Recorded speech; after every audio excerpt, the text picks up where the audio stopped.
मीनू तोता अपने घोंसले में बैठी रो रही थी। मेरे साथ अन्याय हो गया, मेरे सारे अंडे कोई जालिम तोड़कर चला गया। मैं कहाँ जाऊँ, किससे इंसाफ मांगूं, मैं कहाँ जाऊँ। टूनी चिड़िया और रानू चिड़िया जो दाना चुगने जा रही थी, उनका वहाँ से गुजर हुआ। जब उन्होंने मीनू तोता को रोते देखा तो वो दोनों सहेलियाँ मीनू तोता के पास आ गई।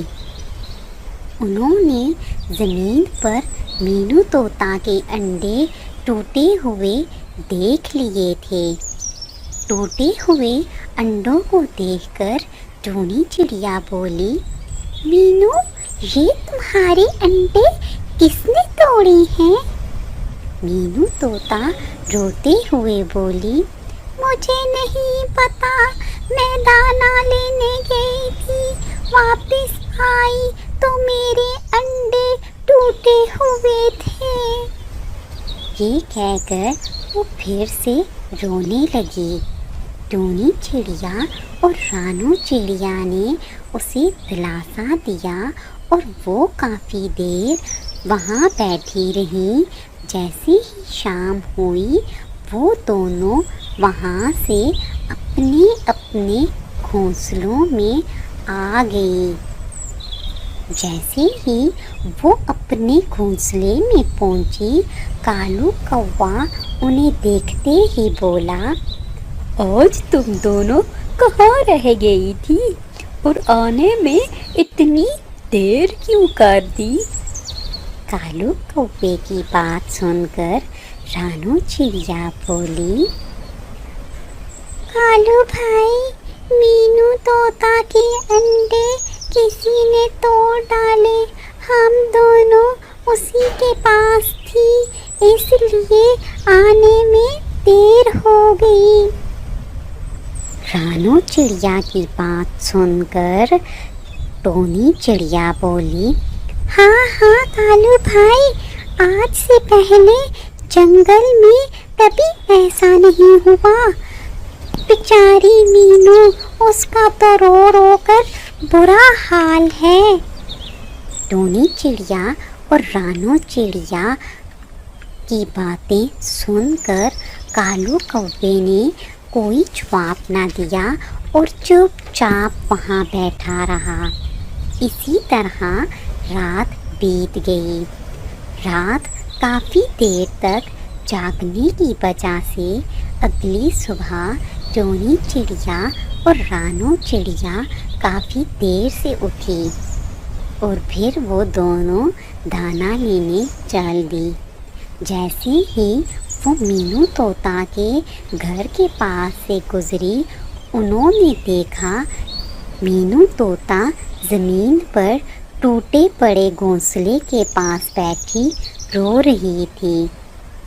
टूनी चिड़िया और रानू चिड़िया को देखते ही मीनू तोता जल्दी से बोली, देखो दोस्तों, आज फिर किसी जालिम ने मेरा घोंसला तोड़ दिया है। मैं कहाँ जाऊँ, किससे इंसाफ मांगूं? मीनू तोता की फरियाद सुनकर बुलबुल मौसी भी वहाँ आ गई। बुलबुल मौसी को वहाँ देखकर टूनी चिड़िया बोली, शुक्र है मौसी कि आप आ गई हो। अब आप ही मीनू तोता को इंसाफ दिलाने में हमारी मदद कर सकती हो। कल किसी जालिम ने इसके अंडे तोड़ दिए और आज इसका घोंसला। बुलबुल मौसी सारी बात सुनकर बोली, तुम फिक्र ना करो, अब मैं आ गई हूँ और मैं पता लगाती हूँ कि ये किसकी हरकत है और फिर उसे ज़रूर सज़ा मिलेगी और मीनू तोता के साथ इंसाफ होगा। मीनू तोता को वहाँ बैठा देखकर سیانی بلی جو وہاں سے گزر گئی ادھر بلبل موسی کے پاس آ گئی۔ جیسے ہی اس نے مینو طوطا کو روتے دیکھا تو وجہ پوچھی، پھر رانو چڑیا نے ساری بات سنا دی، جسے سن کر سیانی بلی بولی، میں مینو کے دشمنوں کو اچھے سے جانتی ہوں۔ کل میں جب یہاں سے گزر رہی تھی تو میں نے چیل اور کالو کوے کو اکٹھے اس درخت پر دیکھا۔ اس سے صاف ظاہر ہوتا ہے کہ آج اور کل بھی کارنامے انہی کے ہیں۔ ابھی یہ باتیں ہو ہی رہی تھی کہ کالو کوا اور چیل جو وہاں سے گزر رہے تھے بلبل موسی کو دیکھ کر ادھر آ گئے۔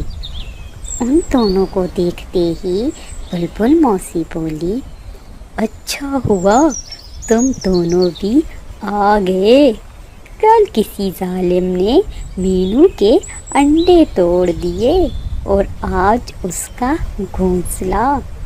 کیا تم دونوں میں سے کوئی جانتا ہے کہ یہ کس کی شرارت ہے؟ کالو کوا اور چیل دونوں گھبرا گئے اور جلدی سے شک شبہ بولے، نہیں ہمیں بالکل بھی نہیں پتا۔ ان کی بلکھلاہٹ دیکھ کر بلبل موسی نے آؤ دیکھا نہ تاؤ اور دونوں کو مارنا شروع کر دیا۔ مار سے گھبرا کر کالو کوا جلدی سے بولا، بلبل موسی میری کوئی غلطی نہیں، میں نے کچھ نہیں کیا، یہ آئیڈیا اس چیل کا تھا، اس ظالم چیل کی ہی اس مینو طوطا سے دشمنی تھی، مجھے نہ مارو، میری کوئی غلطی نہیں ہے۔ لیکن بلبل موسی نے ان دونوں کی ایک بات نہ سنی اور دونوں کو اٹھا کر نہر میں پھینک دیا۔ اس کہانی سے ہمیں یہ سبق ملتا ہے کہ اگر ہم برا کریں گے تو اس کا انجام بھی برا ہوگا۔